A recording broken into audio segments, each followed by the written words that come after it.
Thanks for coming. What do you think of my hat? All right, I'm gonna sign the hat and I'm gonna throw it out.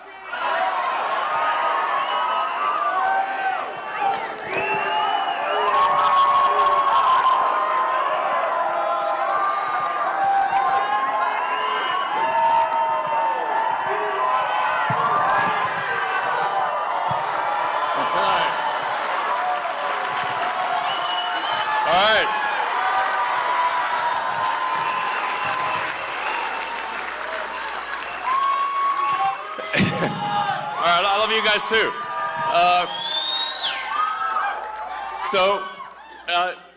Well, thank you for coming out in support of this very important Supreme Court race in Wisconsin. It's actually something that I think it's one of those things that may seem like it's obviously important in the state of Wisconsin, but I think it could actually be important for the country as well, and maybe for the world.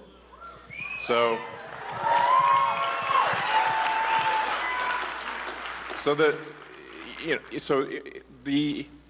House majority right now is razor thin. It's really just a few seats, and if the Supreme Court is able to redraw the districts, they will gerrymander the districts and deprive Wisconsin of 2 House seats on the Republican side. Yeah, exactly. The result of that could be that the House switches to a Democratic House. Yes, indeed. And then they will try to stop all of the government reforms that we're doing, and we're getting done for you, the American people. So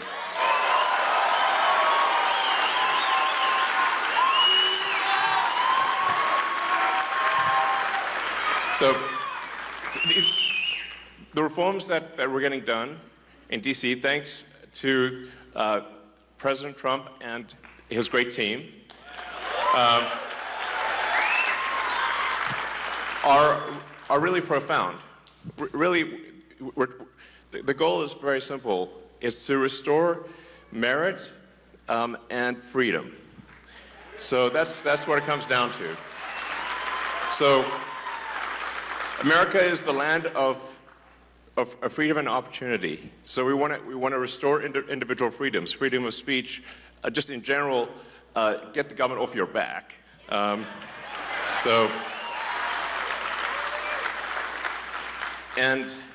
then make sure that you succeed in the United States as a function of your hard work and your talent, and nothing else.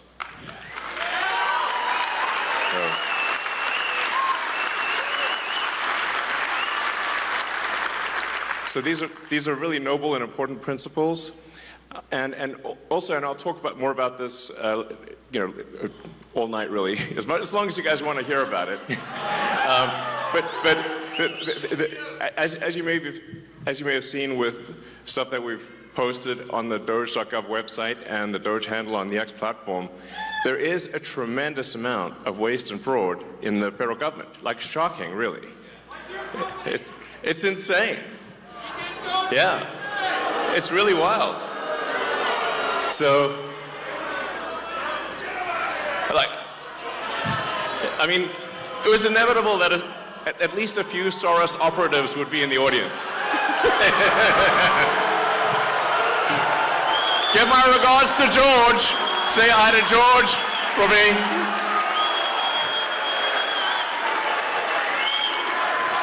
USA, USA, USA, USA. Yep. I mean, it was inevitable. I was waiting for that one. So, I mean, yeah, thank you. Thanks, guys. Yeah, I mean, isn't it shocking how much violence and hatred is coming from the left? I mean, isn't it supposed to be the party that they claim to be the party of empathy, and yet they're burning Teslas and shooting up dealerships and calling for the death of the president and me? I'm like, guys, this is insane. Like, they're gone psycho. I mean, it's really, Like, I totally understand if somebody doesn't want to buy a product. Yeah, it's up to you. It's a free country, you know, but you don't have to burn it down. Okay? But much. That's somebody else's car. Leave it alone. Thanks, guys.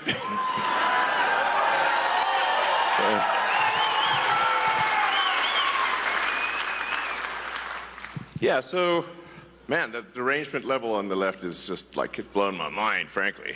I mean, I'm like, what is going on? They've just lost it next level. I'm like, it's like, whoa. And I sort of wonder what's, you know, the legacy media is in part to blame for this, and maybe primarily to blame for this, because, you know, it's really terrible.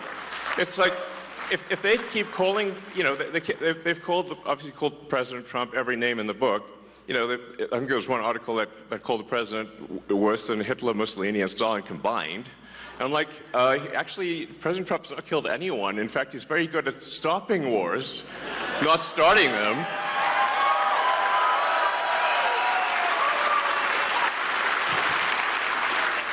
So, you know, we're really very different.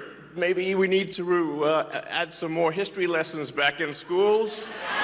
Because I don't know if people understand, you know, what the difference. Do they know what Hitler, Mussolini, and Stalin did? It seems they don't. I mean, it's just indicative of the poor quality of education pushed by the National Department of Education. So, you know, that's why we want to restore freedom to the states, let the states decide on the educational agenda and not have something pushed by a bunch of neo-Marxists in DC. So,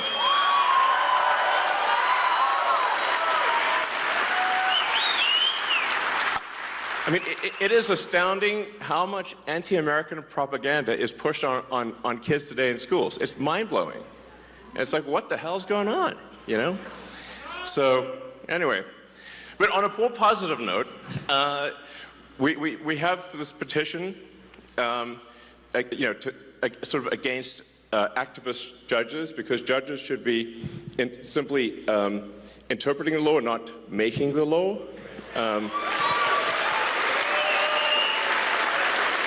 So, in appreciation for the support of people in signing this petition against activist judges, we just want judges to be judges, you know, which is a reasonable thing to ask for.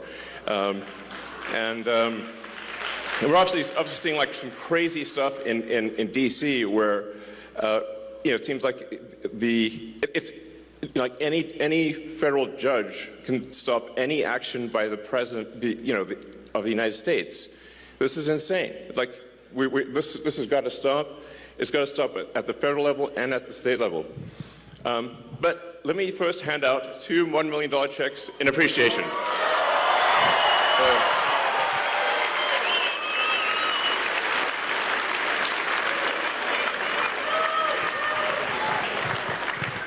Okay, so the first check goes to Nicholas Jacobs.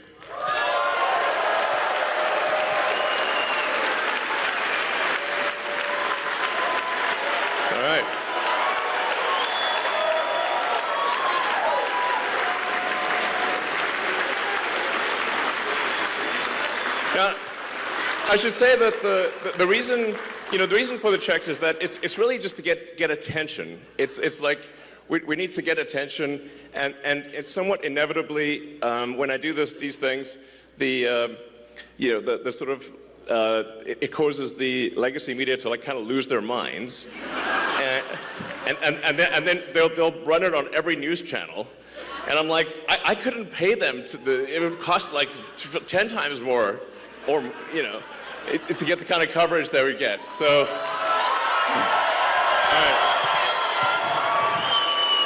All right. Thank you so much. You're welcome.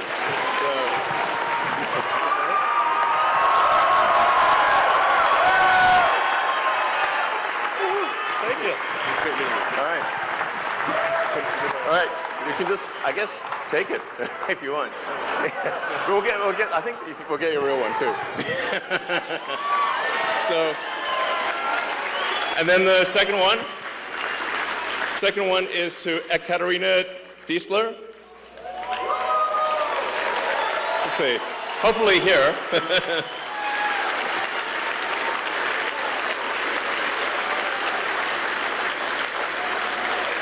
So, well, and like I said, this is just helpful for getting attention, and then like it's kind of fun to see the legacy media lose their minds over it too. So, love you too. So, yeah. So, let's see. Hello. Thank you. Congratulations. Thank you. All right.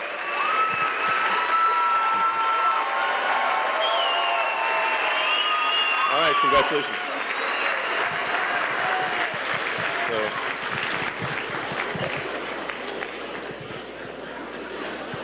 All right, so we're also going to be announcing, or we are announcing now, a program, sort of a Get Out the Vote program.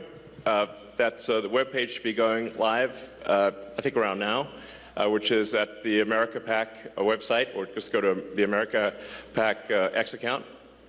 And the single biggest challenge, I think, is actually just making people aware that there is this very important election. And there's both the very important election for Judge Schimmel, as well as the deciding on adding voter ID to the Wisconsin Constitution, which is very, very important. So it's quite shocking that I mean, you can sort of tell where voter fraud is happening, where they ban ID, you know? Like, why would you ban ID? Like, in New York and California, it's like illegal to show ID at an election. Well, why would, I can't imagine why that would be the case. So two really important things is really just ensure judicial integrity on Tuesday, and then the voter ID thing.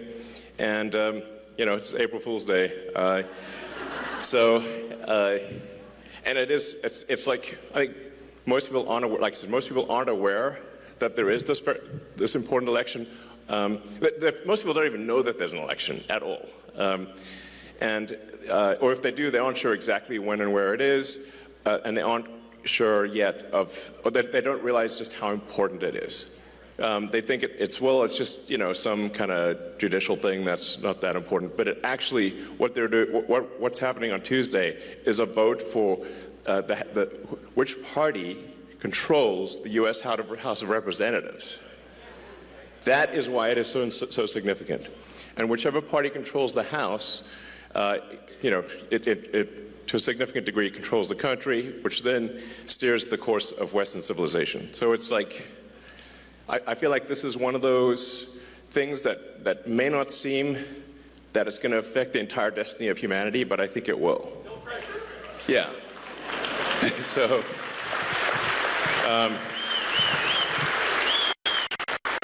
it's a super big deal, and the fact that I'm here in person, like I'm not phoning it in.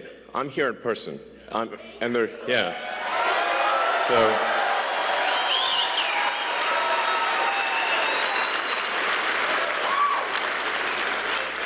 And there were quite a few death threats, I have to tell you. I was like, my security team said, well, it's actually gone down from yesterday to today. It went down from 18,000 to 17,000. So I'm like, oh, maybe it's getting better, But you can see like how crazy some of these people are. Look at the two sort of people that tried to assassinate President Trump. I mean, I was, and one, they both almost succeeded. So it's real, like it's not like some imaginary thing. So anyway, what we're announcing is kind of like a block captain program where somebody can sign up to knock on doors in their zip code and encourage people to make people aware that there is a vote, and then aware of how important the vote is. So you can sign up to be kind of a block captain for your zip code on the America PAC website right now. Yeah, and if you do, it's like basically $20 for just taking a photo with somebody. It's pretty straightforward. You just knock on doors in your neighborhood, and give them either a digital or a paper, picture of Justice Brad Schimmel. It can be an approximation. It doesn't have to be exact. And they just have to say thumbs up and hold a picture of Judge Schimmel. And that's it. And you get $20. It's pretty easy. It's easy money. So, but the whole point of it is just to make people aware of the election and say that there is an election. It's on Tuesday, and it's super important. Please vote. So.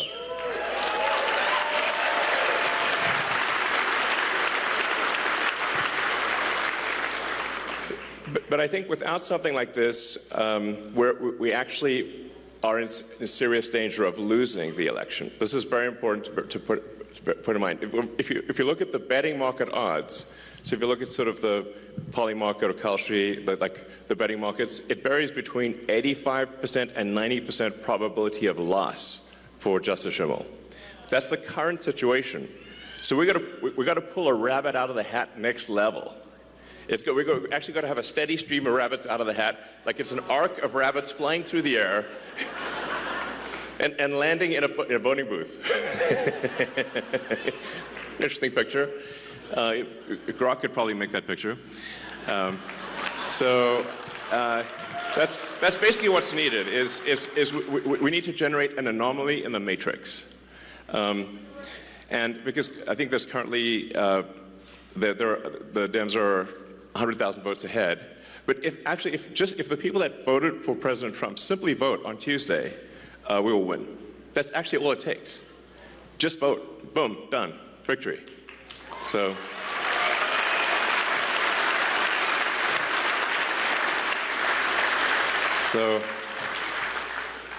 We basically need to dragnet the state. It's like everybody's gonna mobilize everywhere like crazy for the next 48 hours.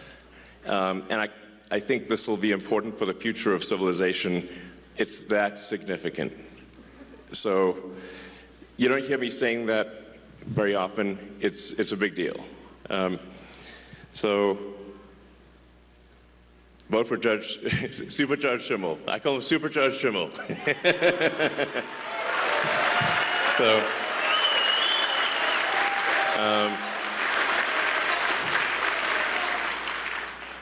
Let's see.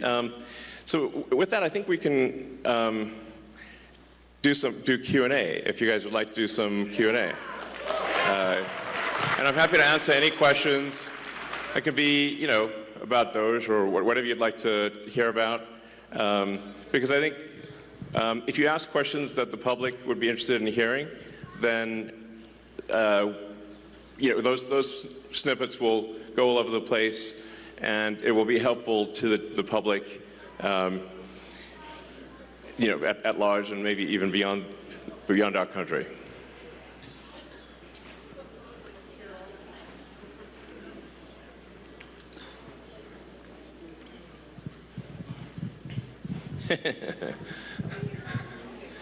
So let's see. Yeah, go ahead. We can just start over there. As AI continues to get smarter, won't it inevitably see through its creators' propaganda? Yeah, the question is, as AI gets smarter, will it see through its creators' propaganda? I hope so. I think you can sort of think of an AI as it is somewhat nurtured by its creator. So you have to say, what is the operating principle? What is the North Star of the AI?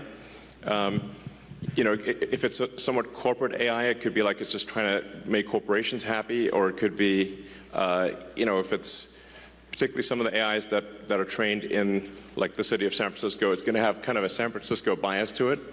Because you can think of like smart people as well, there are big differences in sort of beliefs among smart people.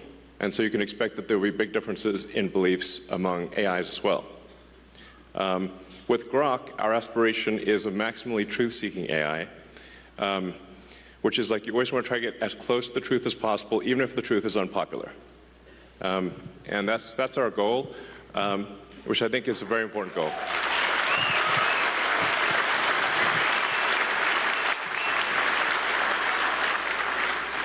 Hey, nice shirt.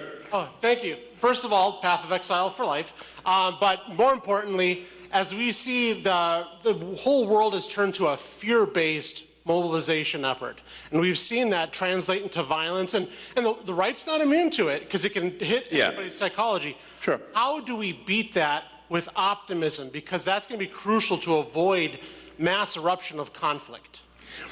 Yeah, I mean, there does seem to be, you're right that the right is not immune from sort of hate and violence. It's not like nothing, but it does seem weirdly heavily weighted towards the left. I mean, like, I haven't seen anyone tearing off like a Biden-Harris hat. Like, you're just like, you feel a bit sorry for them, like, oh, maybe they're wrong there, you know. But you see people tearing off MAGA hats. And someone just, you know, I saw a video just today where somebody was just on an escalator, a woman was on an escalator wearing a MAGA hat, and someone going the other direction tore the hat off her head. And I'm like, what, that's rude, you know? In fact, I sort of find myself in a strange position because I didn't think of myself as right. I thought of myself as centrist. But then the left went all the other way in the other direction, and now everyone's a Nazi, you know, before you know it. And I'm like, wait a second, do you know what that means? Obviously not. So, but yeah, I mean, I think, you know, I believe in peaceful discourse and that, you know, we make arguments, verbal arguments, and the people decide which way they want to go. But you know, we don't engage in sort of shouting people down or violence or burning things or shooting things. That's how democracy is supposed to work, is peaceful discourse. So. My question is about U.S. aid. Has the Doge team found any evidence that any of the radical left Democrats like Maxine Waters, Adam Schiff, Chuck Schumer have received money directly from USAID? And if so, will we be hearing about that evidence anytime soon? Yeah. So there is a massive amount of corruption, but it is circuitous. So what happens is there's money that, obviously it's your taxpayer money, that is then sent to various government organizations who then send it to NGOs, which an NGO is a non-governmental organization, but obviously if it's a government-funded non-governmental organization, it's just an organization, it's just a government. And effectively there's a giant fraud loophole, which is that the government can send money to an NGO that is then no longer governed by the laws of the United States. So they'll send the money overseas to one NGO, then they'll go through a bunch of them, and then I'm highly confident that a bunch of that money then comes back to the United States and lands in the pockets of the people you just mentioned. But it is a circuitous route. It's not like it doesn't go directly, but let's just say that there's a lot of strangely wealthy members of Congress where I'm trying to connect the dots of how did they become rich while earning, how'd they get 20 million if they're earning 200,000 a year? It sounds, nobody can explain that. So something's, yeah, we're going to try to figure it out and certainly stop it from happening.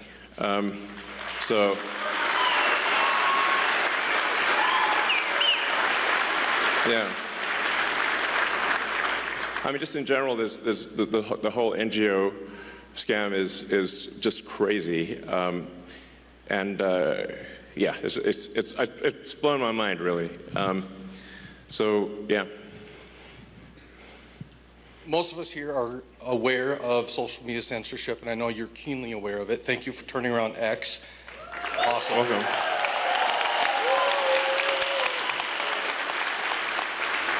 As censorship picks up in financial institutions, what can we do about that? So are you referring to offering financial services by X? No, sorry. Being kicked off of financial institutions for beliefs. Yeah. Well, certainly that won't happen during the Trump administration.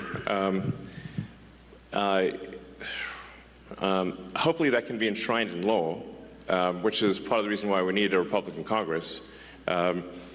So you didn't see any Republicans kicking Democrats out and debanking Democrats, but there were a lot of Republicans that were debanked, thousands, which is really outrageous. So that's why I say it does seem kind of one-sided, you know, this like trying to ruin people's lives and financially and violent protests overwhelmingly comes from the left these days. You know, it's like, and whereas the right is polite, you know, and fair as far as I can tell. So, yeah. Go ahead. Thank you for being here. Your comment kind of about the Matrix is kind of ironic because my husband and I watched the first Matrix and the sequel yesterday. My question is, when so much of social media nowadays, you know, whether it be X or YouTube or whatever, is kind of curated to like a person's particular beliefs, or even where we have protesters that show up to town halls or potentially are paid, how does America kind of come together? And it used to be where you could have a conversation and have discourse like you discussed, right, and still be friends even if you disagreed with kind of some of their statements.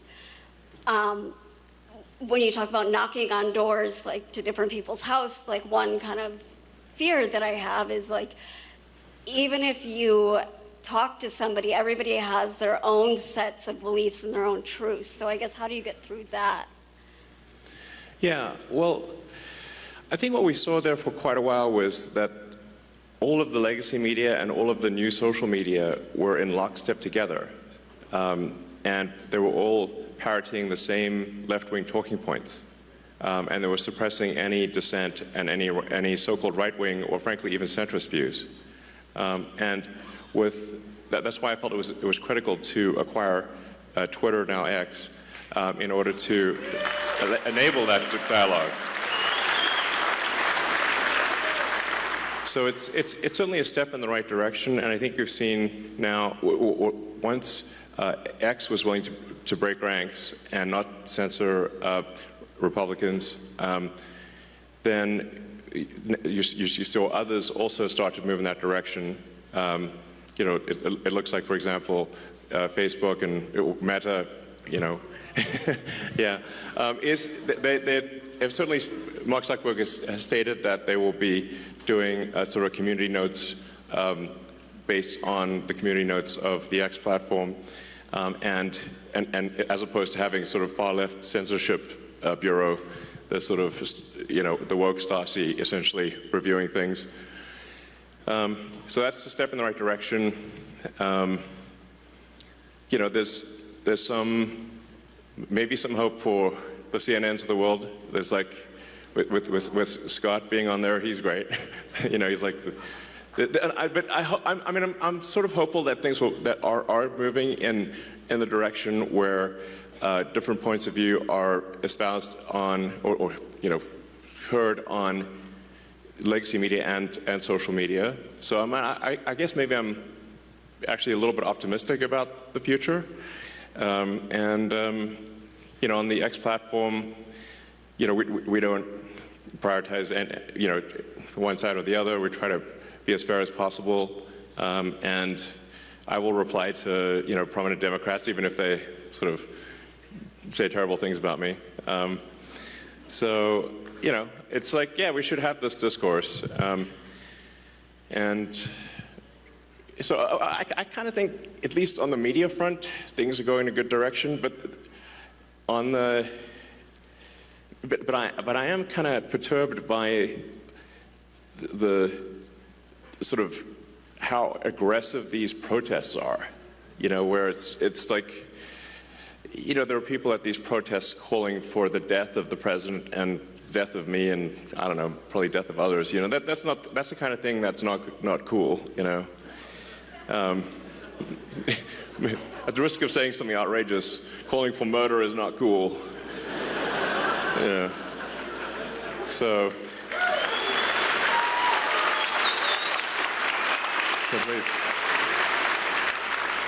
Thanks for coming, Elon. I'm a teacher by trade. I have gone through the 4-year bachelor degree to teach the nation's youth going forward. On that, Yeah. Actually, I'm kind of curious, what was that like? Like, yeah. I got an English degree, man. At the end of the day, unless you want to hire me, that's about, that's about it. Sure. So during teacher college, they give us a heat map, and it says these are the cost per head on each student. The southeast is generally the worst, but they're also generally the lowest spent per capita on each student. Beyond just that correlation of the one text I got in an education class, I wonder, with your investments in Khan Academy, with the advancement of AI educational tools where specifically you can get feedback and these students can get feedback. Yeah, absolutely. Where do we see 100 years from now? With all Oh man, 100 years from now? How about 50? I hope we last 100 years. That'd be like jackpot. Yeah, exactly. Hopefully we were like on Mars, so that would be really cool.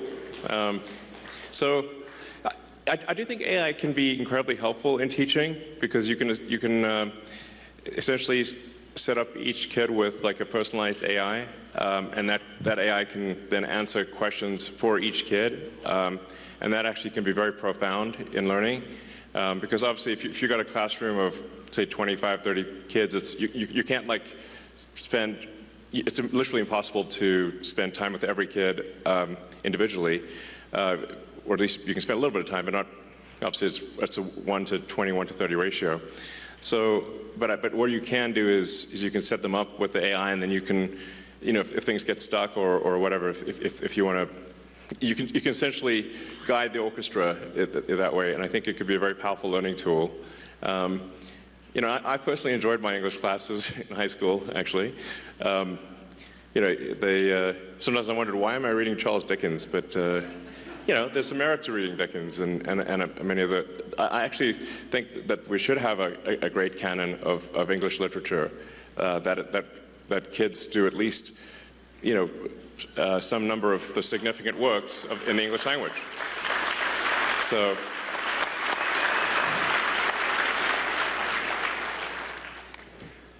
I mean, it seems like very obvious to me, but And another thing with regard to teaching is that I think teaching is a very important profession.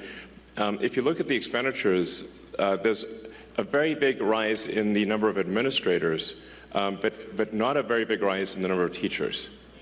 And so that's really the big factor, which is we should have more actual teachers. And I believe in paying teachers well and having a lot of teachers, but we should say, why do we have so many administrators or non-teachers? So administrative expense has gone ballistic, but teaching expense is more or less flat. Doesn't make sense. So. First, I would like to apologize to you on behalf of America for the idiots you have to deal with for what you're doing for us to improve our country. Second of all, my question is, what is your opinion on the Federal Reserve, and do you have any intentions of doing anything with them? And the Fed!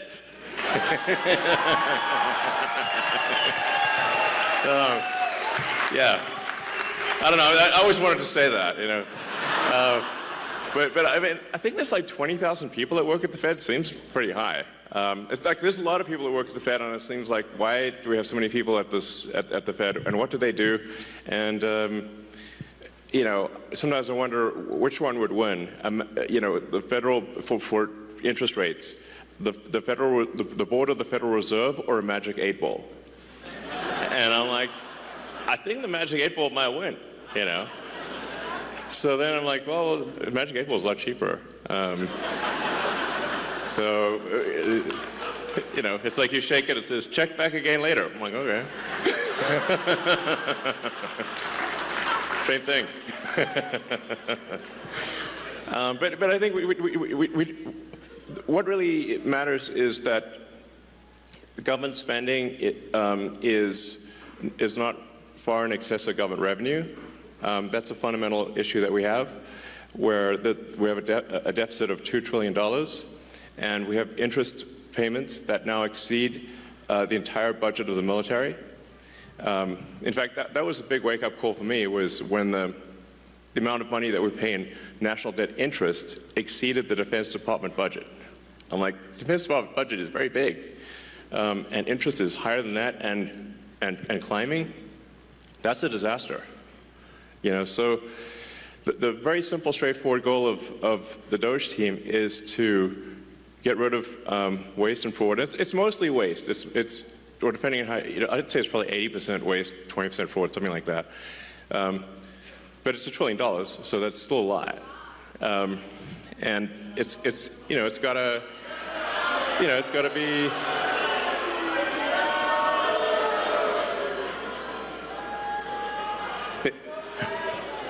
We got another Soros sleeper agent there.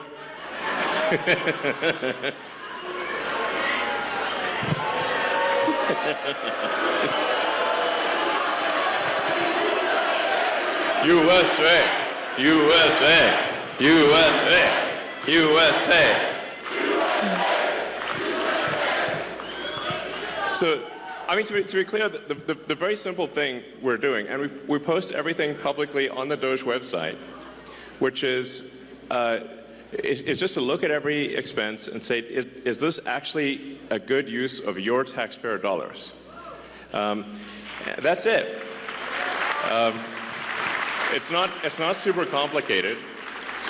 And the thing that's pretty wild, this is why I say, like, you know, I used to be a Democrat, like, and so, like, and if you listen to the speeches of Clinton and Gore in the 90s, when they were going on about reducing waste and fraud, literally you wouldn't be able to tell the difference if, like, who said it, Doge or Clinton Gore. You can't even tell the difference. Sounds exactly the same. It's wild. So we're really just trying to restore common sense to government and say, like, let's not waste your money, and let's make sure it's spent well, and that's it. And in trying to save $1 trillion of expenditures, what we're saying is, of the $7 trillion in government spending, let's see if we can make it 15% more efficient. And I'm confident that we can. That's actually not a huge bar, by the way. So.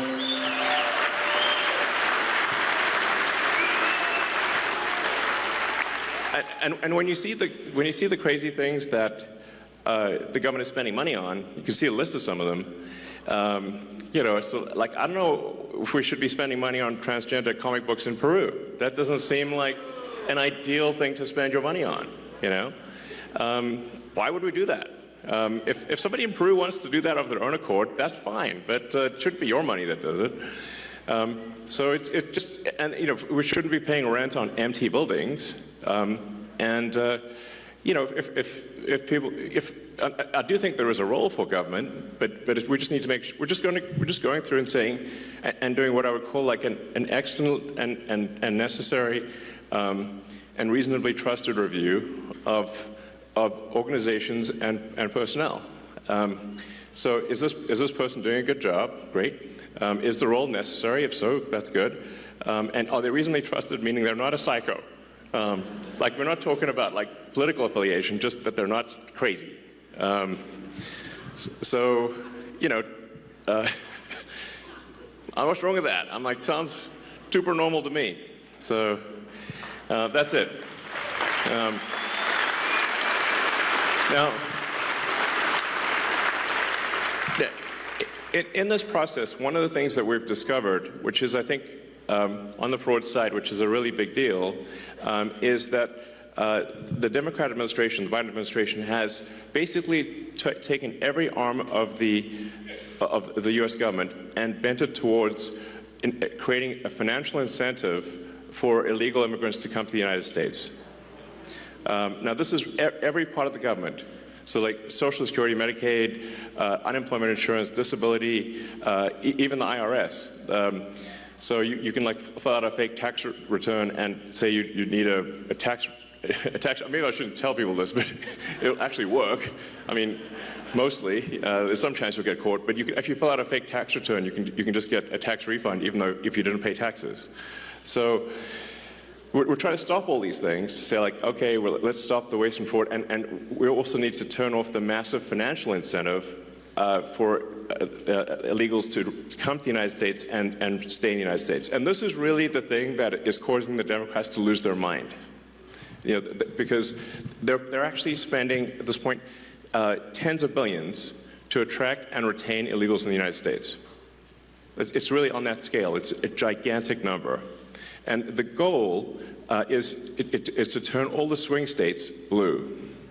That means Wisconsin. So that's the goal. So with the asylum program, if they can get a green card within a year, and then they can get citizenship as quickly as 4 years after getting a green card. Because the first year of being an asylum counts for the 5-year citizenship waiting period. So this is a very big deal. A number of friends of mine have actually joined the government and in order to help with this process. And I'd like to welcome my friend Antonio Gracias to the stage.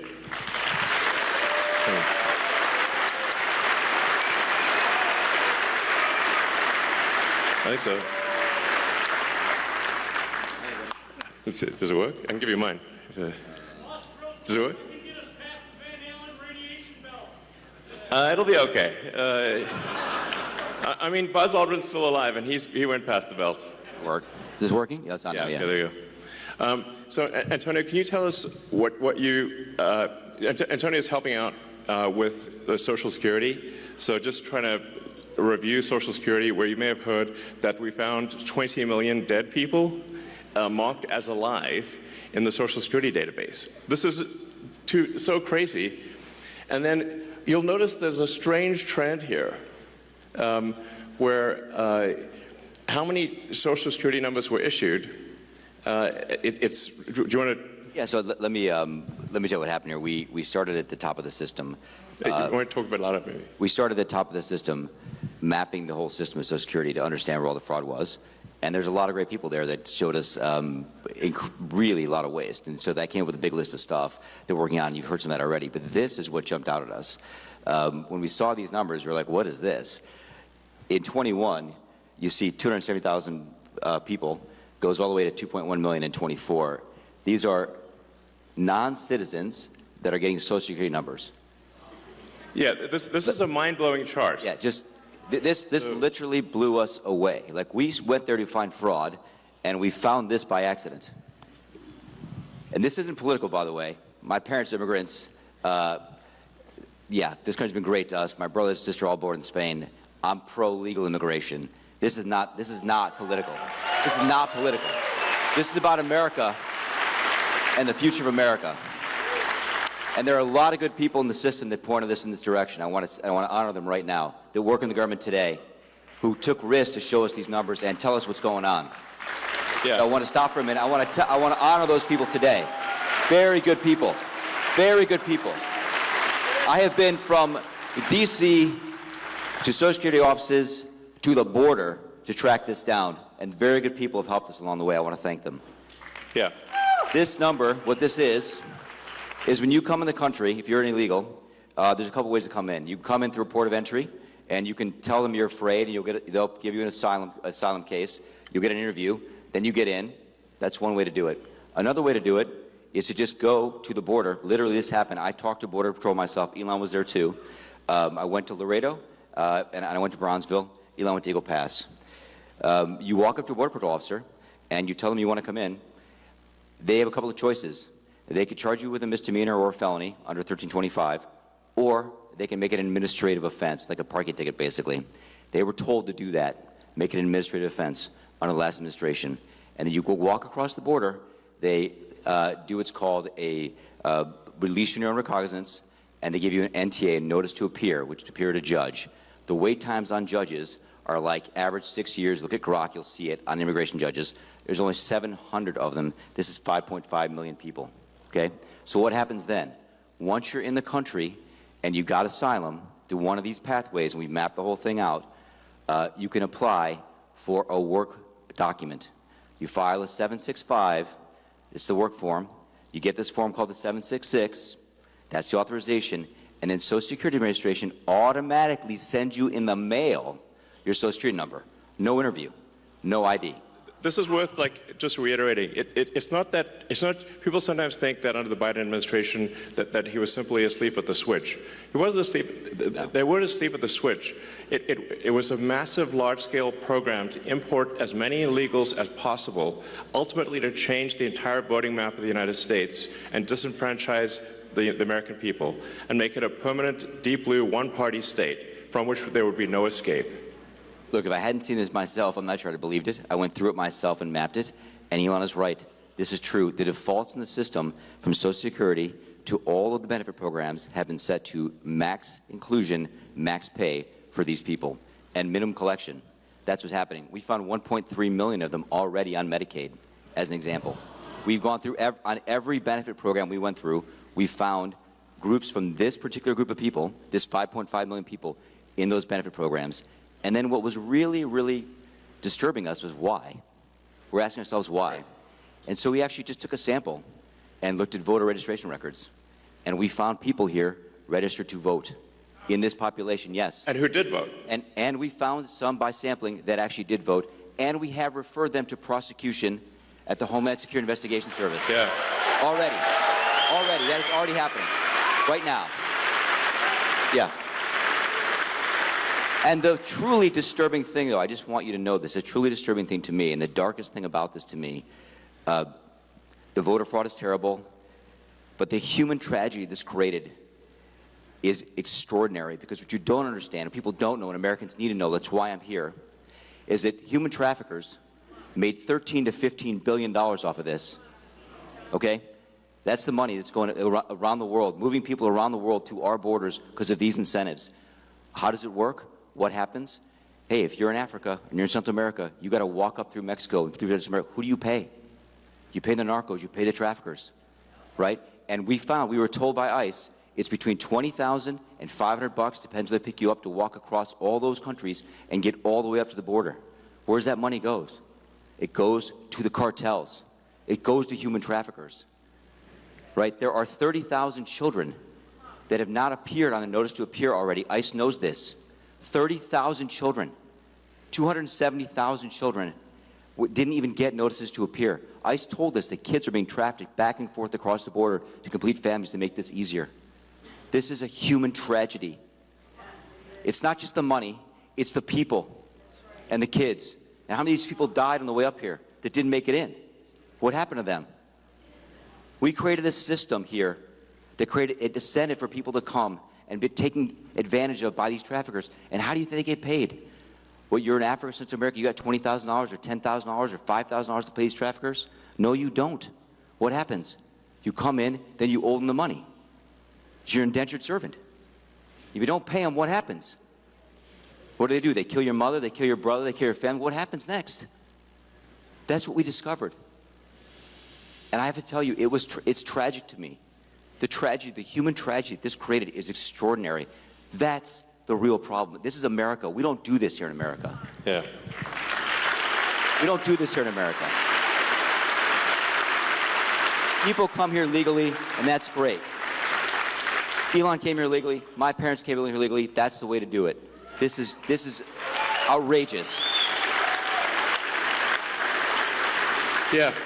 It's pretty wild. I mean, you can see, because there's still actually a lot of people out there, especially in the sort of center third of the country, that somehow think this is made up by the right, or it's like some fiction. It's not, that it's somehow not true, but it is absolutely true. And you can see that if you look at things like the state of New York, which tried to make it legal for illegal immigrants to vote in the state of New York. That was only shut down by the New York Supreme Court a few weeks ago. And California has made it health care available to all illegals in the state. And they initially claimed that it would only cost $3 billion. It's now $9 billion and climbing. So it's really, if you create a massive financial incentive for people to come to the United States illegally, then that's what they will do. It's a very sort of, it'd be strange, it'd be odd if that didn't happen. So the thing that actually has the Democrats losing their mind by far, the real reason for these attacks and sort of the burning of the cars and everything is that we're going to turn off the payments to illegals.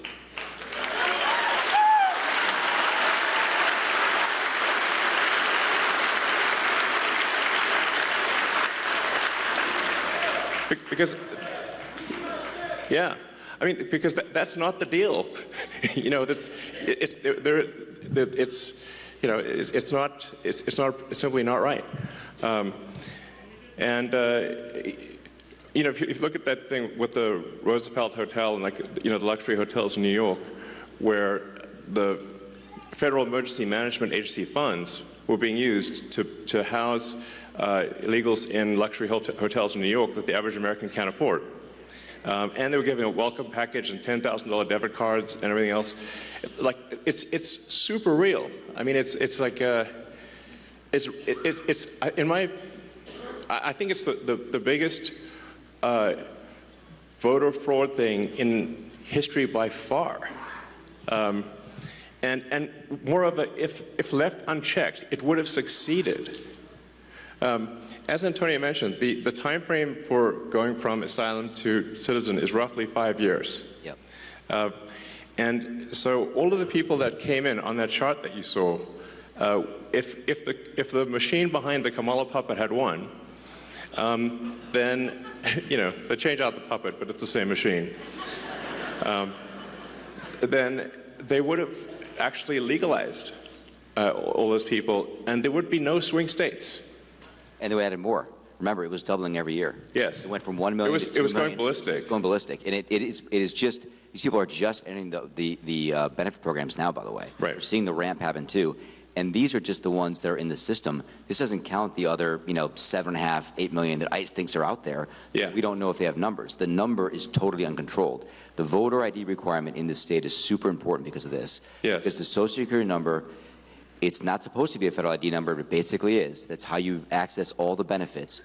This is why we need voter ID, because this thing is not secure. You could walk into a Social Security office today as an adult in America, and get a Social Security number enumerated with simply answering 6 or 7 simple questions and showing some forms of ID that are not federal ID. Well, you could just actually make it up. Basically, you can show basically like a fake utility bill, or you know, show a medical bill and a school ID. Yeah, medical bill and a school ID, and you can get a Social Security number. Yes. And then from there you get on the voter rolls, and then Yes.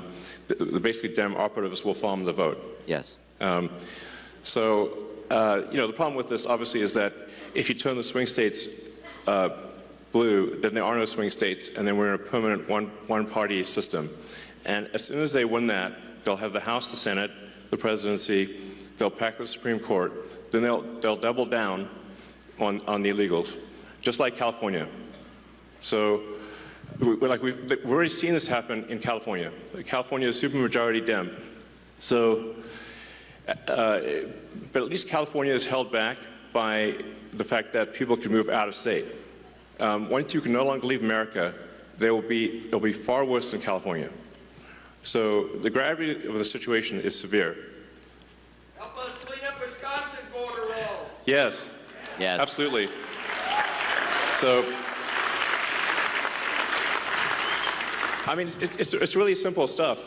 Just, you know, having you know, photo ID to vote is like, you can't like buy something at the liquor store, but voting is more important than you know, buying a beer. So You're gonna need a real ID to get on an airplane. You can't fly anywhere. Yeah, I mean, and like the same people who are saying that there should be no voter ID at voting stations demanded vaccine ID from everyone. Yeah. I'm like, that's weird, you know. So it's really about just restoring integrity to the voting system, which really should not be a right or left cause, but a cause for all. Do we not all want integrity in the voting system. Of course we do. Yes, of course. Yes.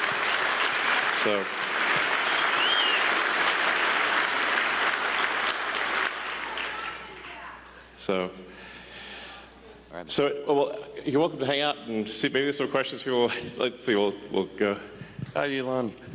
I also am a teacher. I was a teacher in Colorado for 8 years, high school Spanish.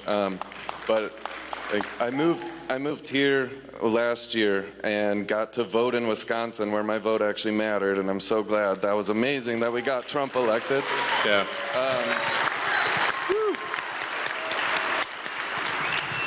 And I was listening to, I believe it was Patrick Bet-David. He called this perfectly, where he said, when Trump gets elected, he's going to go from enemy number one to Elon's going to be number one. And for the reason, I mean, he only has a couple years left, and we've all seen the left go after you and make you number one enemy. And just walking in here, we heard Nazis suck. There's all this horrible thing. And just on a serious note, I just want to let you know, my wife and I pray for you at night. Thank you. For your safety.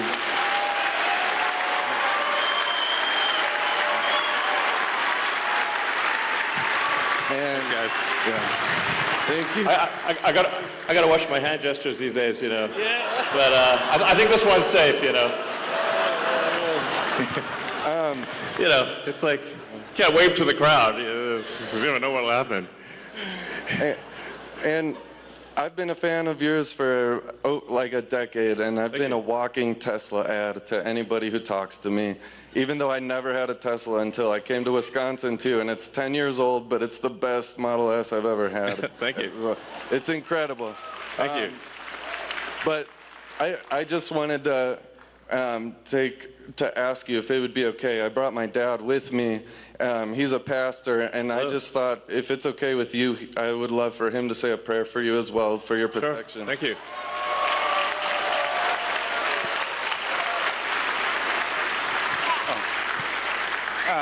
Elon, well, thank you so much for everything you've done for our country. We do love you very much. Thank you. And as a pastor, but just as a person, right? And even if I wasn't a Christian, and I know not everyone here is a Christian, but I think there's quite a few of you here and who are. Either way, we love all people. That's not the issue. The issue is fairness, what you're talking about. The issue being just, and the justice being a weapon instead of lawfare, instead of actually just, and all this corruption you're talking about. And that's a bad spirit, if you want to say it that way, putting it nicely. It's something evil that has come against our country, our morals, our families, etc. And then you and the president and others getting attacked with this outrage and this hate. So if you would, allow me to pray. Thank you. You'd all who want to, please join me, bow our heads and pray. Gracious Heavenly Father, we are thankful for our country. We are thankful that God does bless America, and that God is the source of all goodness, love, and provision, and that you, Lord God, have provided a great nation with a great history.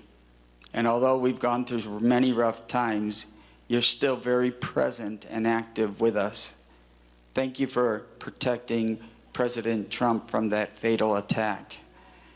And we ask that you envelop and protect all of those who are fighting for justice, for freedom, for order, for dignity, and to reward people according to merit, and especially put your hedge of protection around Elon Musk, around his children, around his whole entire family, and all of his team members, that all would do good and just by our country, and freedom truly and justice would reign once again. We ask this in the name of the blessed Savior, Jesus Christ, who we remember during this time of year, who suffered and died for our sins. May you wash away all that is wrong with our country and start with us. We ask this in Jesus' name. Amen. Amen. Thank you.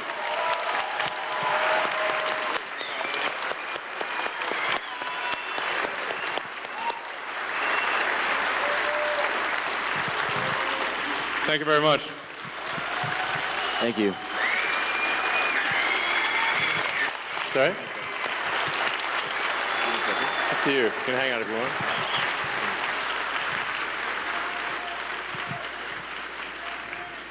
Well, that was beautiful. That was beautiful. It's, I think we're going to need divine protection, frankly. Yeah. Hey, Elon, I'd like to start off by thanking you for all that you've done for our country and the world as a greater whole. And I mean that from the bottom of my heart as well. I have a question for you.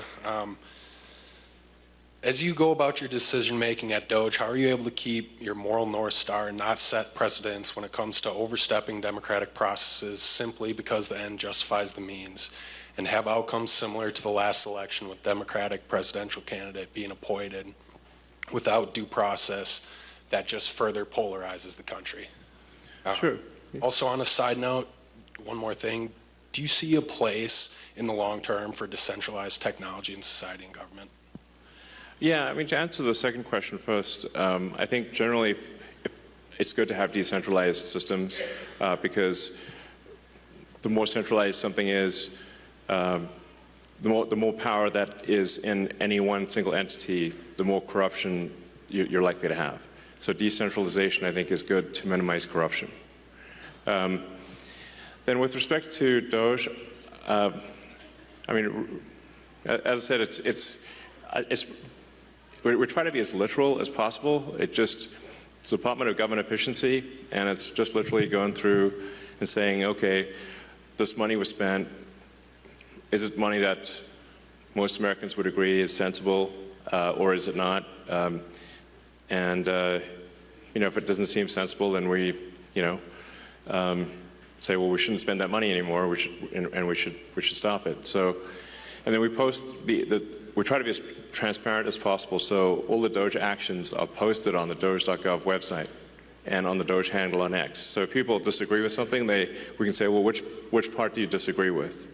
And when I get these sort of attacks of like, oh, it's unconstitutional, I mean, like, well, which expenditure is unconstitutional that we have stopped? Because and then they don't know, actually, because they haven't actually looked at anything.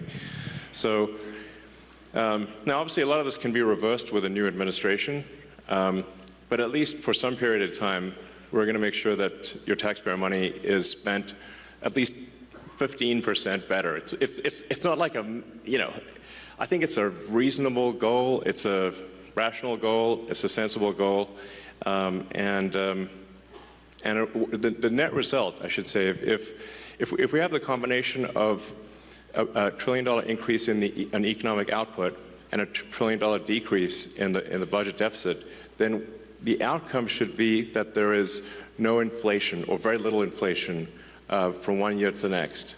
So at the end of next year, the prices will be at the grocery store will be very similar to what they are right now, which means that standard of living will actually probably be higher, a little bit higher.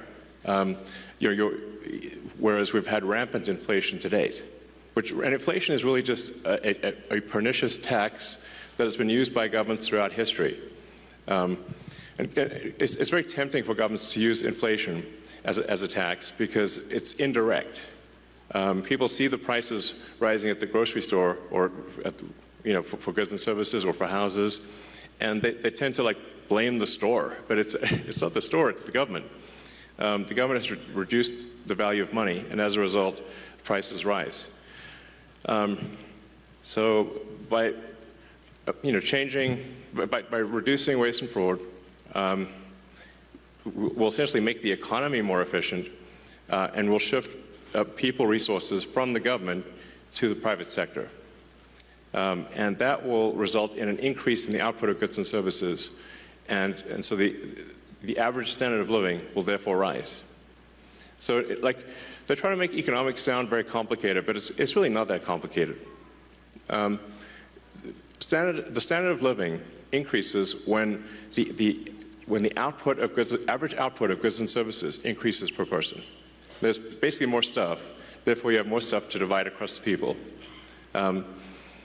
That's it. You can run this sort of thought experiment and say, like, if there was 100 people on an island, and you'd say, well, how many people do you want farming, fishing, making stuff, versus, doing regulations? You would say, like, oh, you wouldn't want, like, 20 people doing regulations, You'd be like, oh, that's too many. Well, then maybe you'd want one or two. I don't know. Maybe none. Ideally, zero. I'm all for small government, by the way. I think that really, yeah.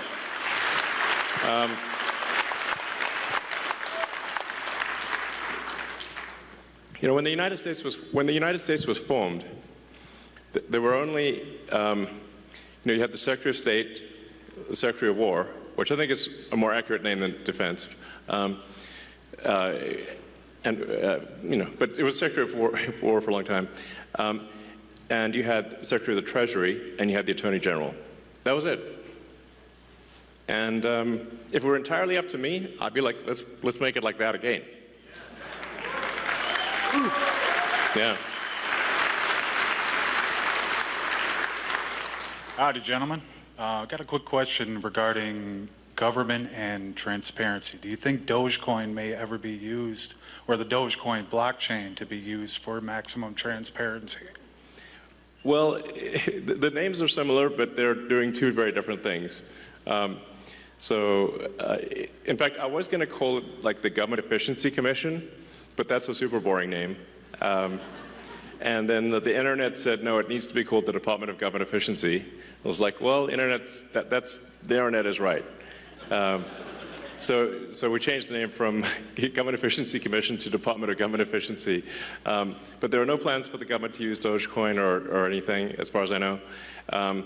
So that they happen to be similar names, but really we're just literally trying to make the government 15% more efficient. It's kind of like most of the work that's being done it's kind of like homework. It's not like it's just work, frankly, it's like washing the dishes. It's not like, it's a lot of it's not super fun work. It's just, going through and looking at every expense and saying, why does this department have like 10 times more software licenses than people? That doesn't make sense. Why is the government spending $10 million a year on Politico subscriptions? That doesn't make sense.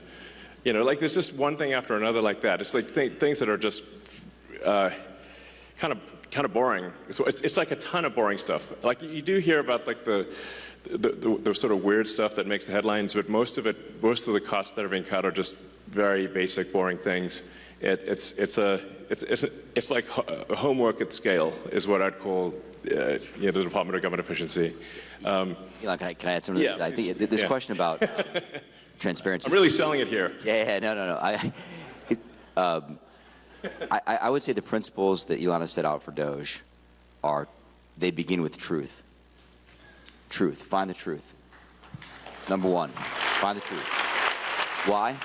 Because the government's gotten so big that actually the people don't even know what's there.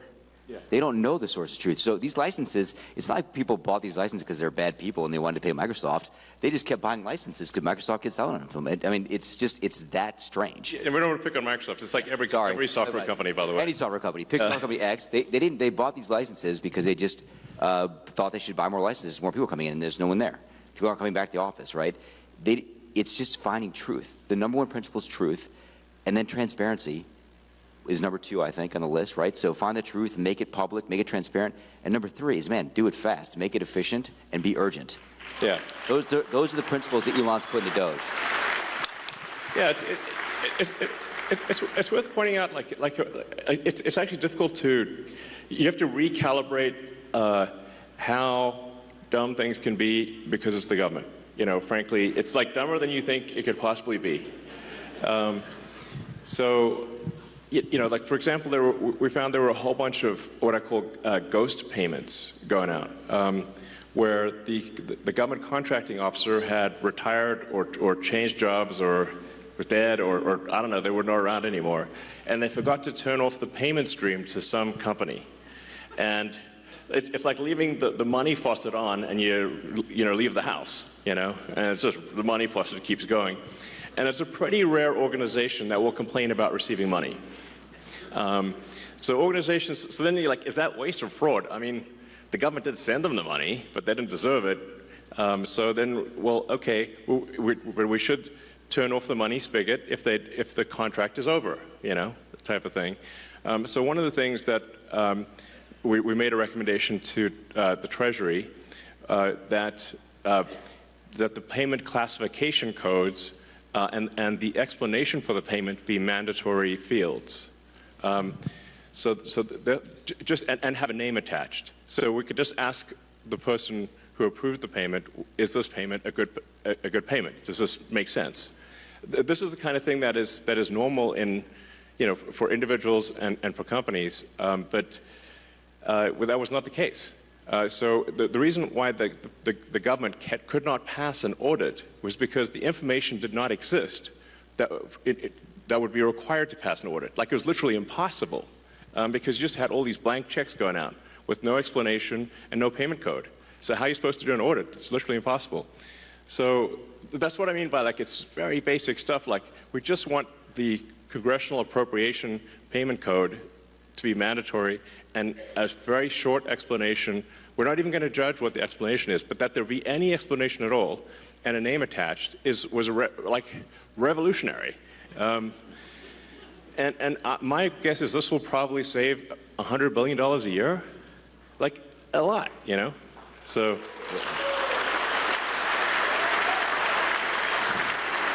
Maybe I could tell a little story from Social Security Administration that people might like to hear too, which is at Social Security Administration, they have passed their audit actually. They've got, I don't know, about 100 material deficiencies, but they passed their audit.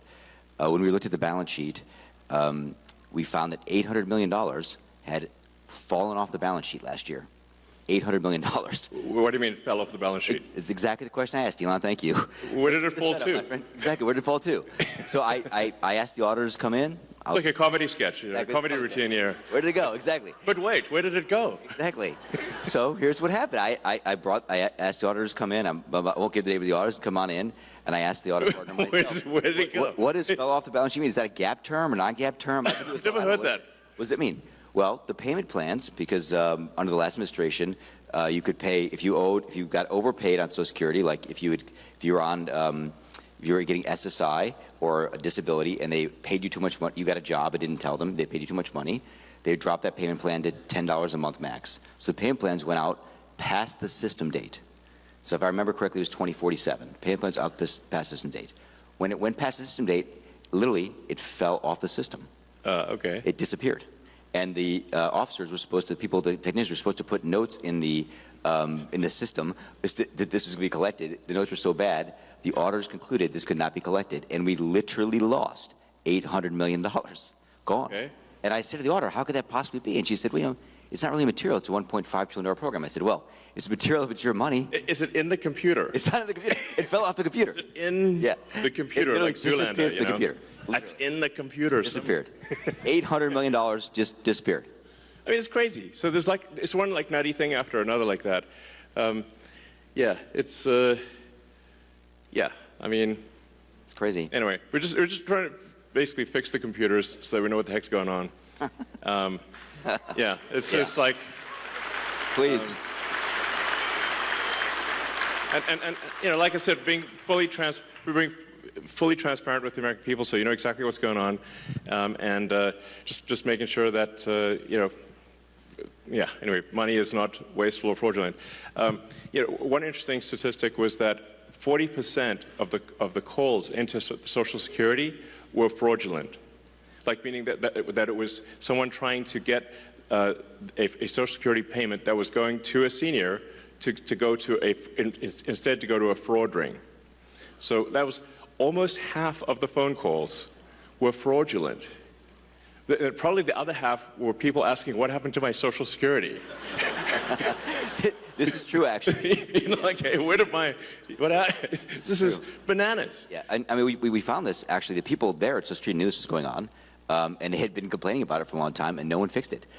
And these were mostly criminal rings outside the country, in other places in the world that are jamming up the phone systems, calling in, using just these 6 simple security questions, because you can actually, this was how crazy it was, you could change your direct deposit information at Social Security by simply answering 6 questions on the phone, like your mother's maiden name, your date of birth, etc. Like stuff you can find on the internet. Easily found on the dark web. That's why it was so easy. It was a huge, huge exploitation, super open door. I mean, the bank vault was open, and the criminals ran right in and took the money, and they took it away from our seniors. Right? So what happened is, if like my dad's 84, he'd go get it, thought his check was supposed to be in the bank account, wasn't there, then he's got to go through a whole process to get the money back from the government, which takes a long time. It's the government, right? So we put in a very simple 2FA system. All this nonsense you see in the media about, we turned off the phone lines, whatever, not true. All they did actually, we recommended to Social Security that they put in a very simple 2FA system, and they will... Two-factor authentication. Two-factor authentication. They say, same kind of thing you do at the banks. Like, pretty simple. If you have a bank account, you do this. And you know what? They did it. They said, yeah, you're right, we should do that. They went and did it. Good for them. They did it. No one had the will to do it. They did it. And they're going to keep increasing security. We've given them a lot more recommendations, and they're on the road to increase security, stop all this nonsense, so our seniors and our people that are disabled don't get stolen from. Yeah, this is really worth emphasizing, because like the radical left are saying that like somehow we're stealing Social Security. Like, first of all, I don't need the money. Okay, in fact, it's costing me a lot to be in this job. You had like Tim Walz dancing on stage showing a chart of Tesla stock, which is a really awful thing for him to do. Because what they're trying to do is put massive pressure on me and Tesla, I guess, to I don't know, stop doing this. It's my Tesla stock and the stock of everyone who holds Tesla went roughly in half. I mean, it's a big deal. So not only am I not getting I'm not getting paid, definitely not stealing money, and would never get away with it. But the value of my Tesla stock is in half. So this is a very expensive job, is what I'm saying. But I think it's you're welcome.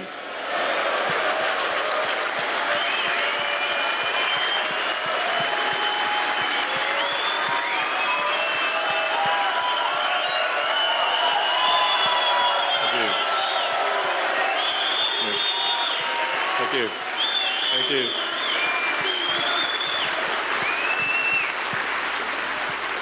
Thank you very much, guys. But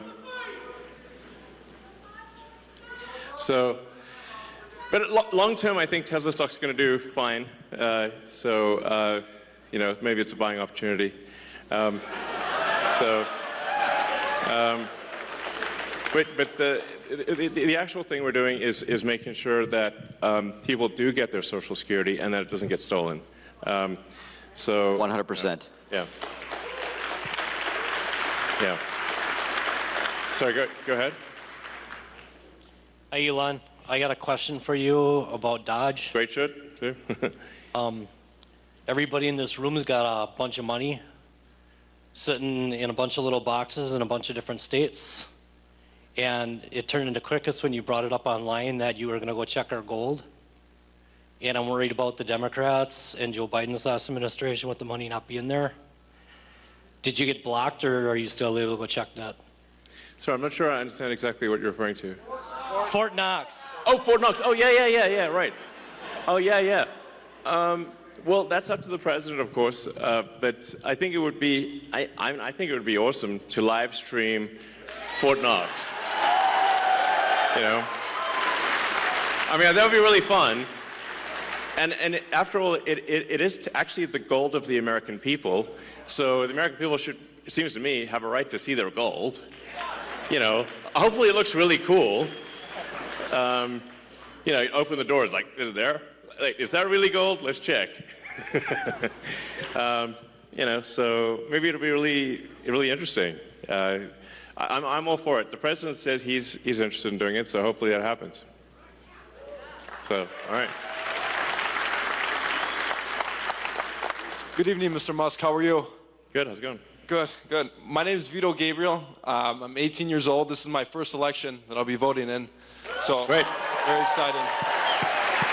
Oh, actually, that reminds me. So it is actually possible to both register to vote on Tuesday. If someone has not registered to vote, they can register to vote in Wisconsin, and they can vote the same day. So even if somebody's not a registered voter, you can do everything on Tuesday. So, a bit of backstory. When I was younger, 8 years old to be exact, my father put me to work in my family's restaurant. And it led me to want to start my own business and to be successful just like you. And in my opinion, you're one of the most successful businessmen to ever live. And so, what advice would you give to young entrepreneurs who want to start their own businesses and give back to this great country? Well, sure.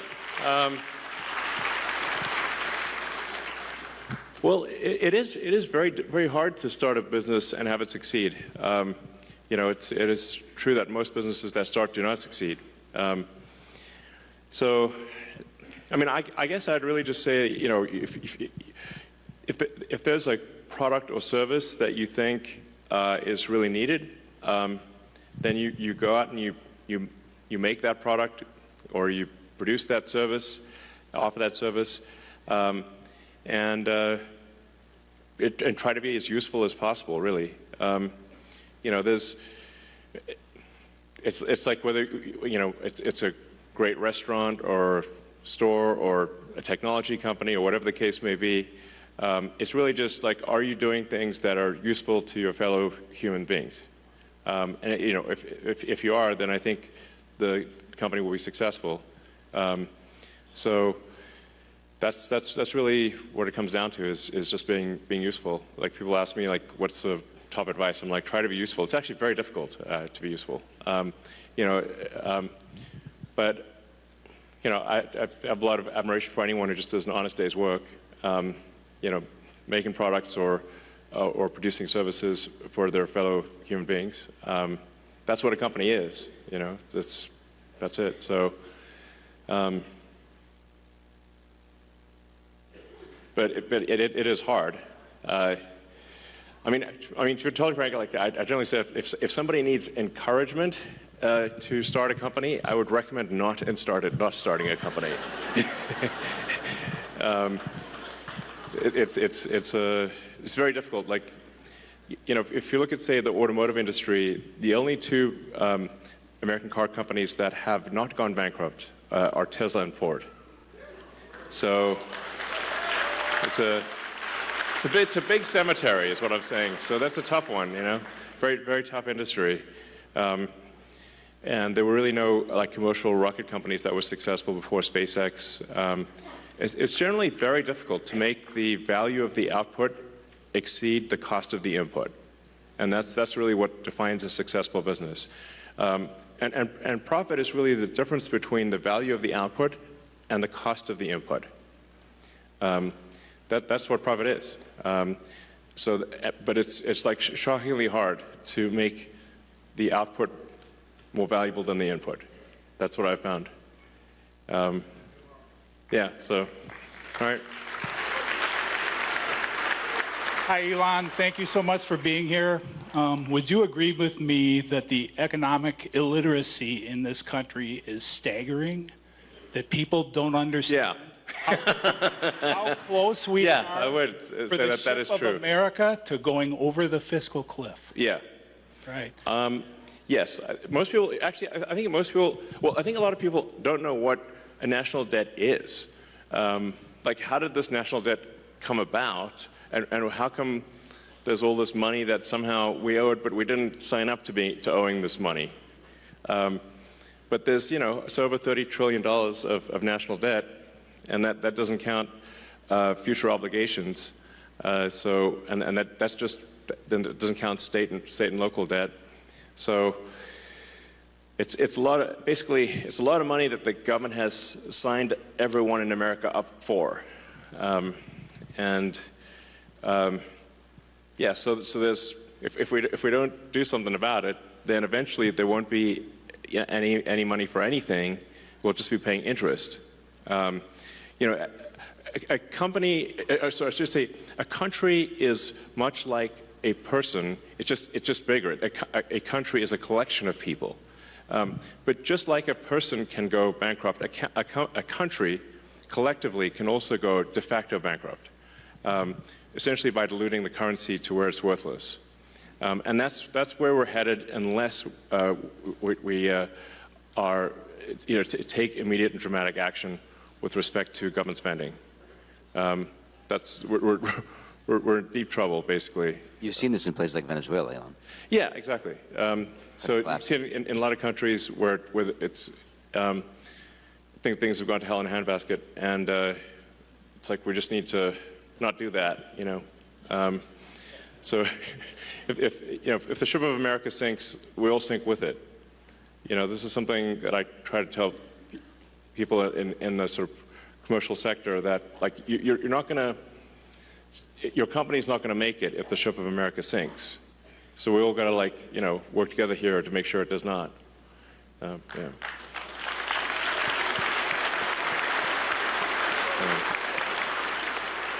Antonio, feel free to ad-lib as you wish. I know. Right. Sure. This is the only place left to go. That's great. Right. Exactly. I don't think we can run off to some other country and be okay. It's America. I will die in America. I'm not going anywhere. I will too. I mean, I might go to Mars, but that'll be part of America. Yeah.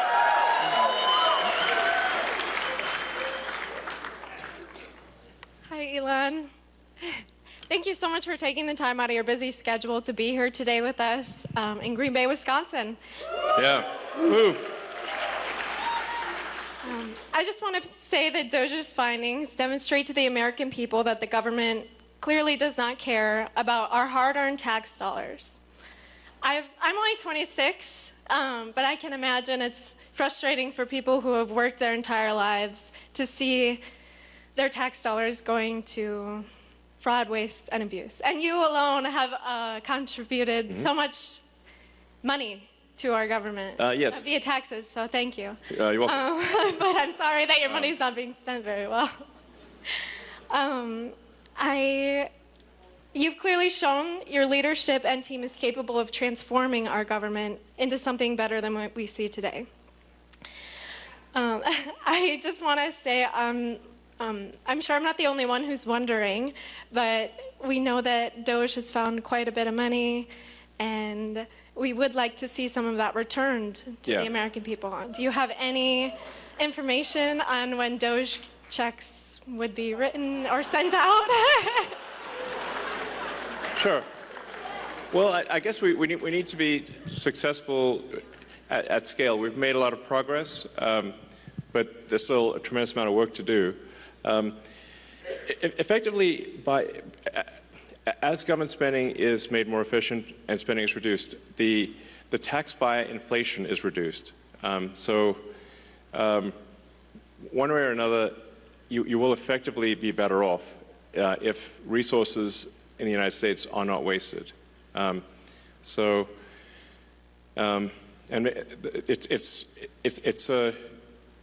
it's somewhat up to the Congress and maybe the President to as to whether specific checks are cut, but whether a check is cut or not, if you reduce wasteful spending, the economy is going to be better off.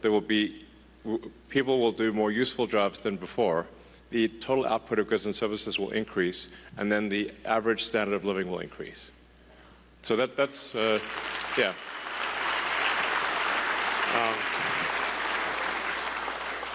I think the most important lesson in economics is simply common sense, that the more people in a country that are engaged in producing useful products and services, the better off that country will be. Like you could run the sort of thought experiment to say, in the limit, if we moved everyone in the car industry into the DMV, there would be no cars, but there would be a lot of regulators. So then you say, well, okay, well, then how many people should be in the government versus not government? And generally, I think you want to minimize the number of people in government. There's still, be a lot of people in government, but you want to keep that to a minimum and move people from low to negative productivity roles to high productivity roles in the private sector. Yeah.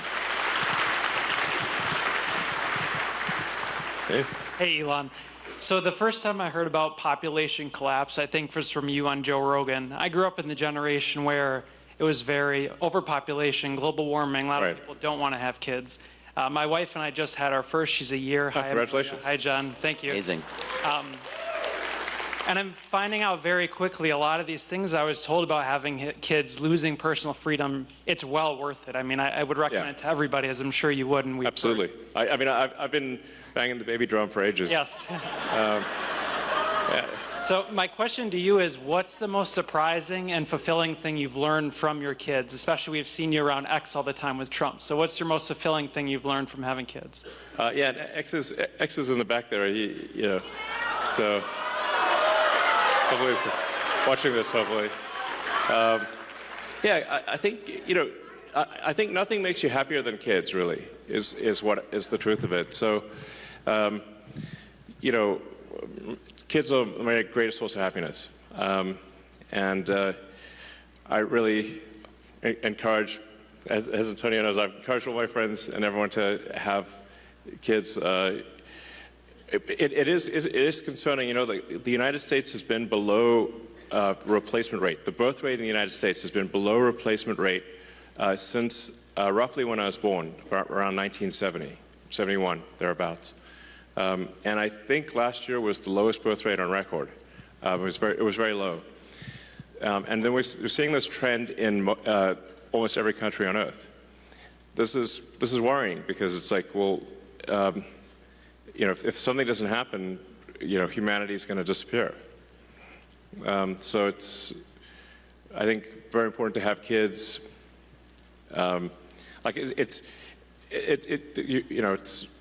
Kids will make you very happy, but there's also like, we got to keep humanity going here.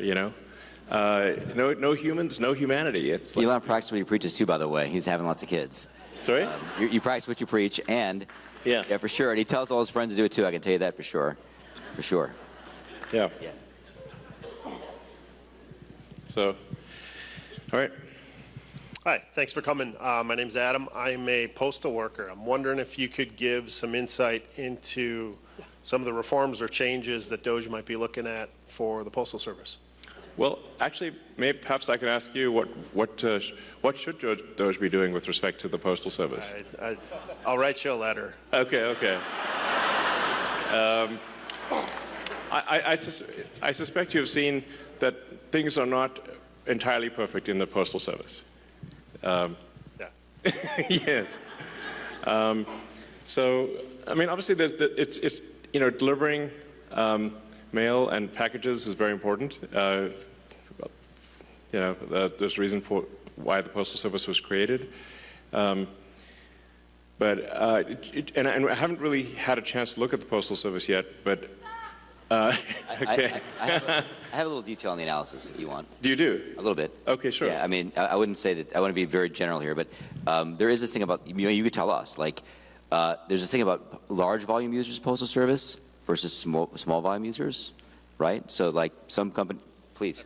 I've heard of that, yeah. Yeah, I mean, you probably see it, right? Like you see, there are some companies in the world that use the Postal Service a lot and pay the same rate as everybody in this room that uses it a little bit. Does that seem fair to you? You see it on the front line. I can't really say. Well, he can't say because he works there. You work there. Okay, doesn't seem fair to me. I don't work there. So I mean, there's a bunch of questions about this people are asking that I think are interesting in the analysis. And when you look at the source of truth and the data, and you make that transparent, I think it's going to be obvious what the right answers are. Yeah, it seems like some companies are not being charged the right amount for package delivery. And there's probably more administrative overhead than there should be, would be some safe guesses, I suspect. Those are good guesses. Yeah. Good guesses. All right.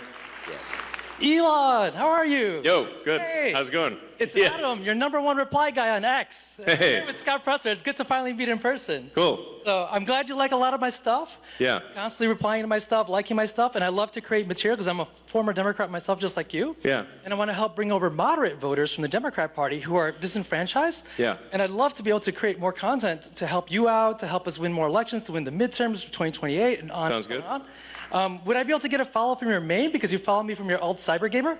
Oh, I did. Okay. Yeah. At this point, yeah, sure. I'll do that. Sure. I mean, it's right now. I used to only follow maybe a few hundred accounts, and it was possible to read a lot.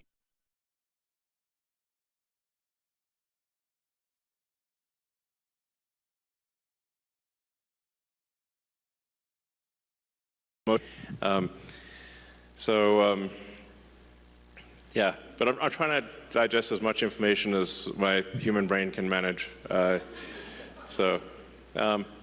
yeah, thank you for your engagement, and just in general, like trying to report on what's really happening is great. Thank you. Thank you. Mr. Musk, thank you so much for being here and bringing attention to what's going on with our Supreme Court here. It's very important, and I think it would have gotten no attention, not even half of what it's getting now, if you hadn't stepped in, for good or bad, negative press and good press. We thank you for that. Exactly.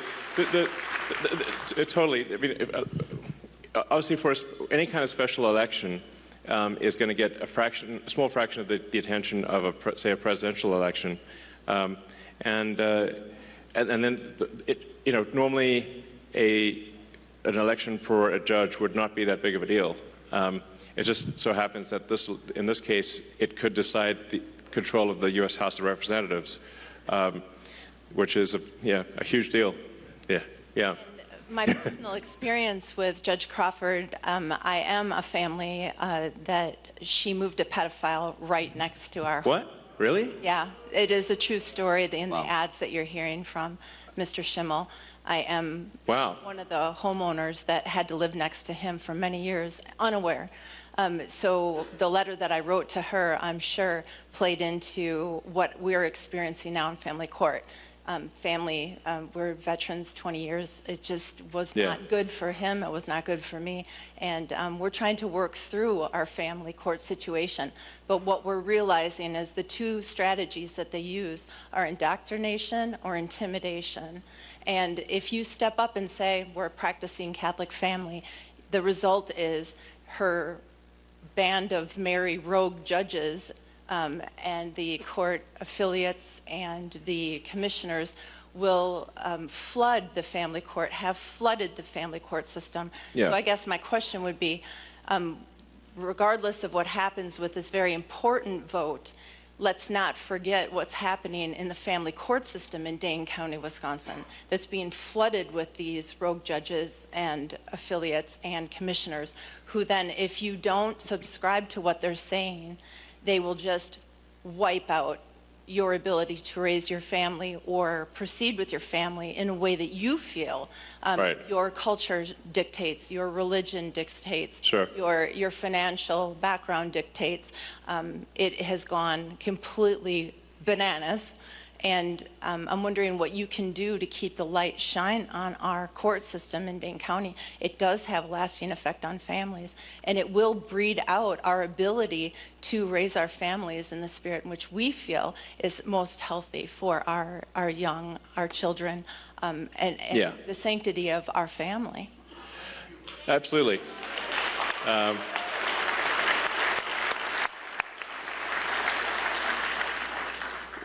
I think that's fundamental to life, liberty, and the pursuit of happiness, which is the foundation of America.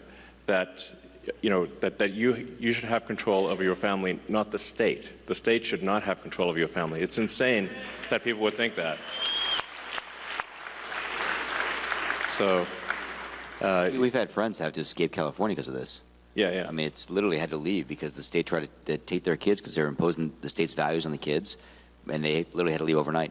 More than one friend, we've had this story. Really? Really? Yeah, no, there's a thing, a change the law in California where if the teachers determine that it's in the kid's interest, like if you don't respect, like, you know, I don't know, 10-year-old's pronouns or something, the state can take your kid in California. So it's insane. You know, it's state forced indoctrination, and if you don't match their, you know, whatever the state wants, then they can take your kid in California. It's a big deal. Yeah, exactly. So it should just be, you know, families should have control over their own circumstances, and it should not be the government that decides how your children should be raised.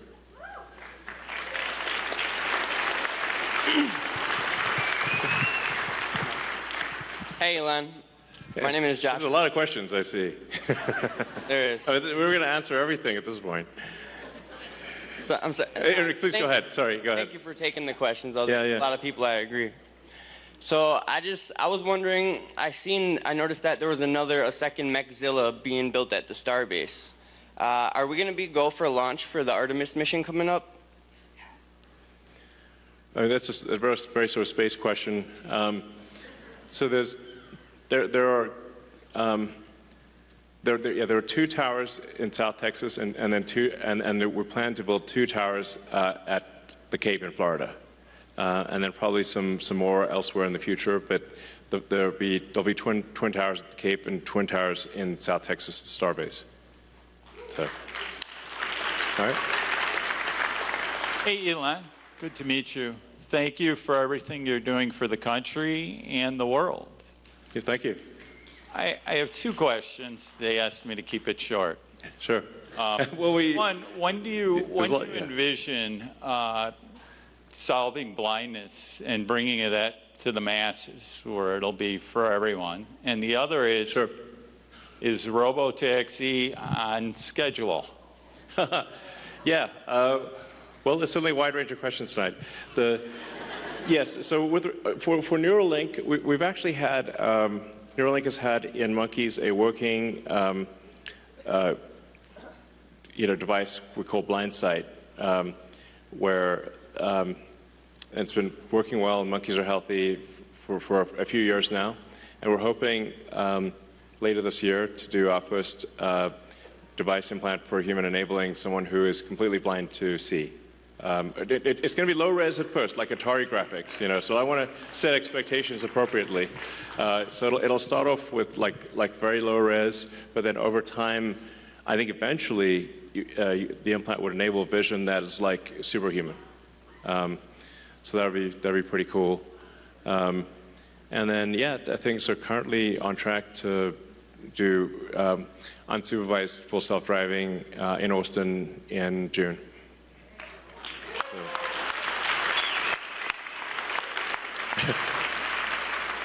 So I think we probably we'll take maybe 4 more questions, so just 2 from that side and 2 from that side, and then we'll call it a night. So go ahead. Oh, thank you so much. First of all, you are beyond absolutely legendary and an absolute true hero, so thank you so much for everything you're doing, achieving, accomplishing. You've done so many impossibles. It is astonishing. Thank you. But my name is Brian Wright, and I've been filming from last year all the way into this year a docu-series on finding peace.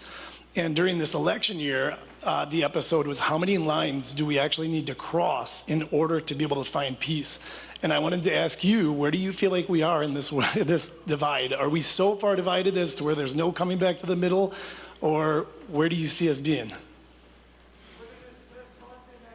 Yeah, we should restore the Smith-Mundt Act so that the government cannot spy or issue propaganda to the people. I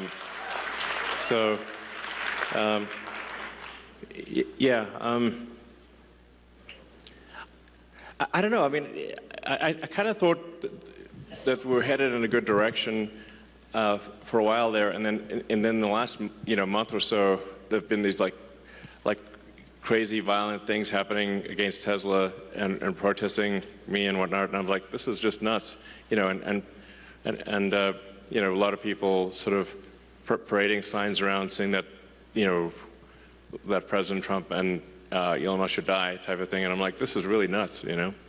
But I think the real issue is like who's organizing and funding that. Like the same people that organized and funded the infiltrators, who are the hecklers earlier tonight. So it's whoever they are, you know. And I guess we know some of their names, but it's really, yeah, Soros and a bunch of others. I'm not sure really sometimes I wonder, what is their goal? Like what's their aim? You know, I guess, is it communism, I guess, is a part of it, or just, I don't know. Sometimes I wonder, like, have they thought through what if let's say they got their goal, then what, you know? So, I don't know, I'm hopeful that things calm down, that there's, that people engage in, like, dialogue but not violence, and that, you know, if for those who do push violence and destruction of property and intimidation, obviously that they need to face legal consequences for that.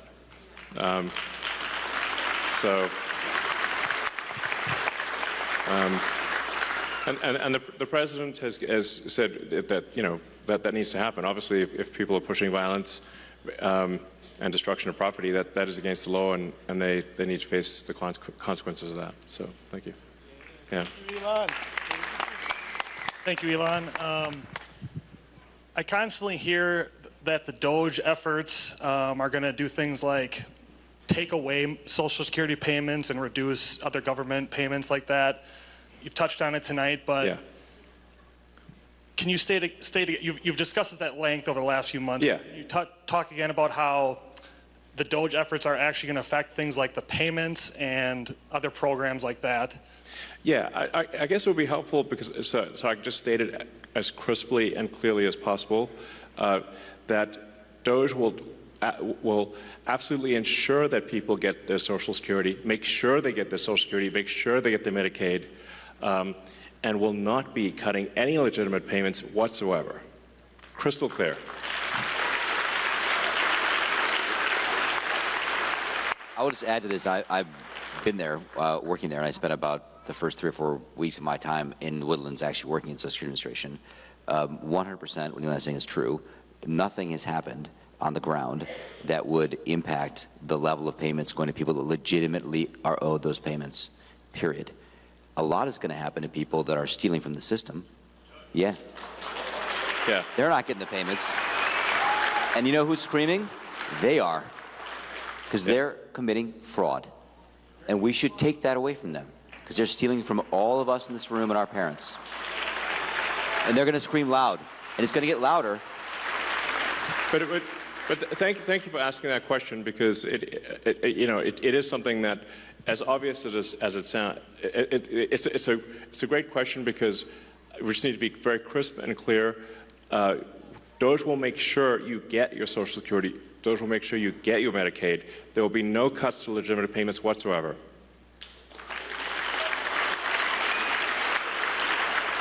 I'd like to go last, if it's okay with the other gentleman.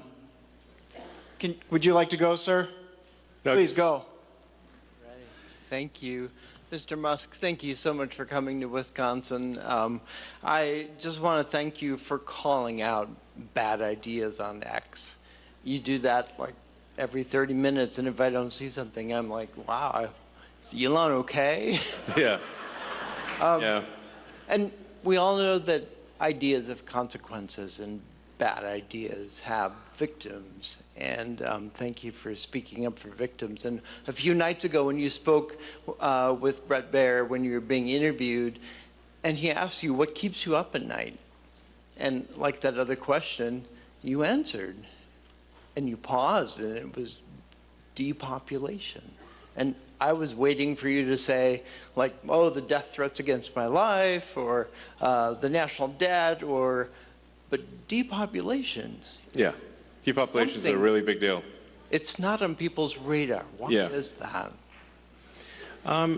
Well, I think we haven't yet evolved to deal with depopulation. You know, I guess it's something we better evolve to deal with. or we're going to disappear. And once the depopulation ball starts rolling, it seems to gather up speed.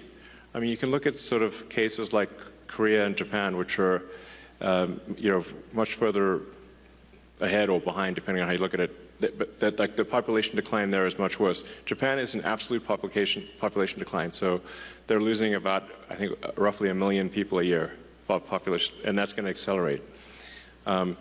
Korea has only a third replacement rate, which means that in 3 generations, the country will be 3 or 4% of its current size.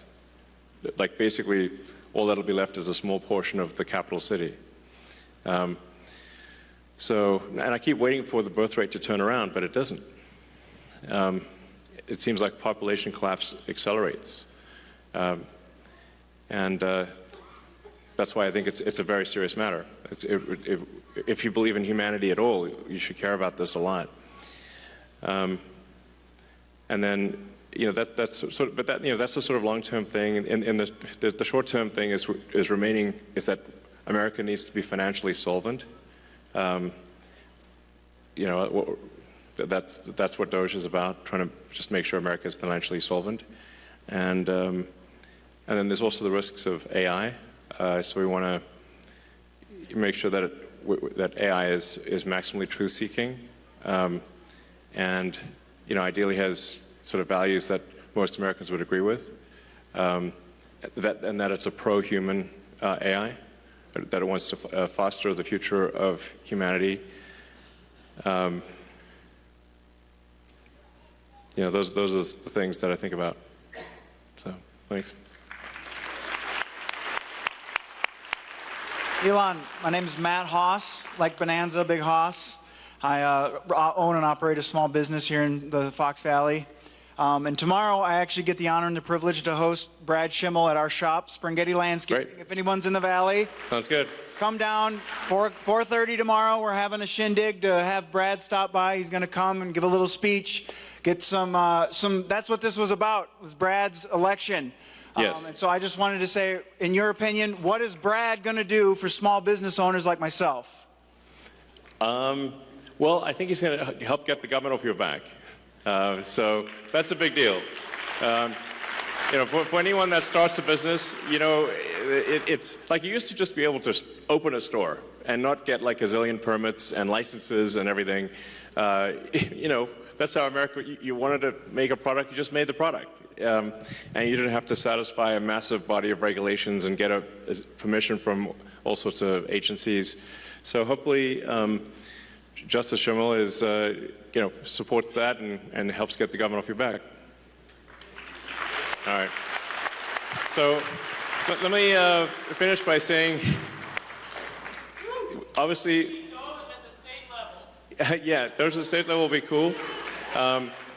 But just remember, the importance of the election on Tuesday is gigantic. It could decide the future of the House of Representatives. It could decide then the future of America and the future of the world.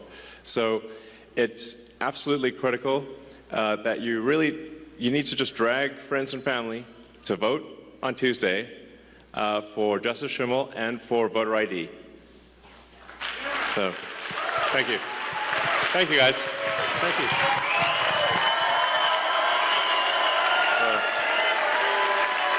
Thank you. All right.